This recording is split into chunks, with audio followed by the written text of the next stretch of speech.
I was in the Chase Manhattan Capital program, and it took some finagling for me to get into it, and I managed to get in. I was the only one from Seton Hall.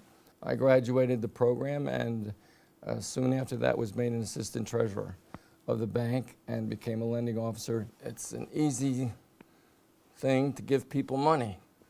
It makes you very popular. And I enjoyed doing that, but I knew I wasn't going to get rich.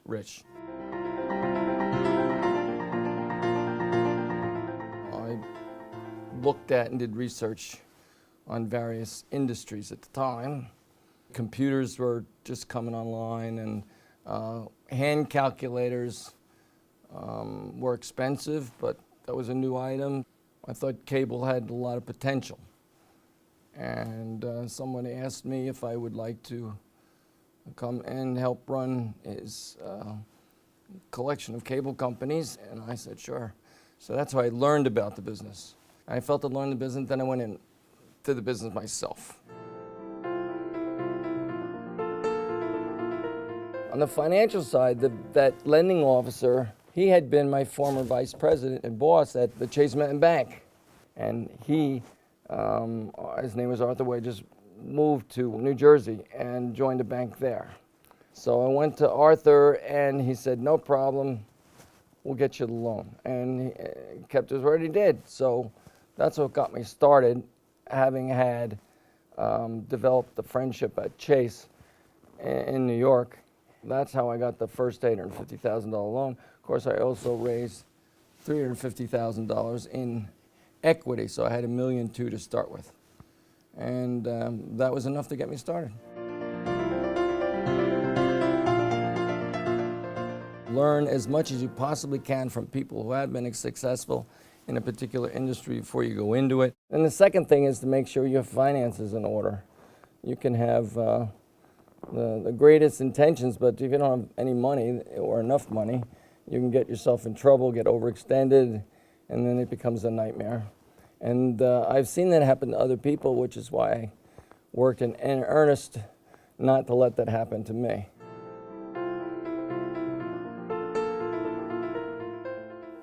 It teaches you not to quit, for one thing.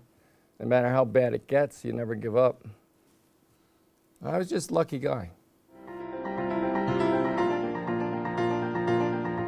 I had a wonderful lady professor that taught English, and that was in theater, Shakespeare, all that stuff. I hadn't been exposed to a lot of it, but I really liked it. There was another guy, Dr. Schultz. He also became a provost. He was a German history professor. I had him for several courses in Western civilization, and I really liked him, and I liked the way he taught the courses. Very interesting, because I enjoy history a great deal.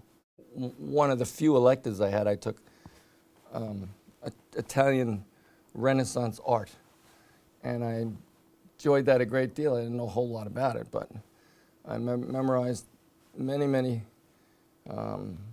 pictures, etc. And I've subsequently, in my life, I've taken many trips to Europe and have visited Florence and Rome, and it was very exciting. At Seton Hall, I liked a lot. My fraternity was my big outlet for fun, but mostly I had to work 3 different jobs to pay for school. I told my dad I got accepted at Seton Hall, and he said, that's great, son, how are you going to pay for it? I said, I guess I'm going to work, and I did. I know there are many other students here who are going through the school the same way I did, working their way through. I mean, that's what it's about, trying to improve yourself, get a better education at a good school, and then going on with that. And that's what I did. So I appreciate what Seton Hall did for me, and I try to reciprocate and show my appreciation to them.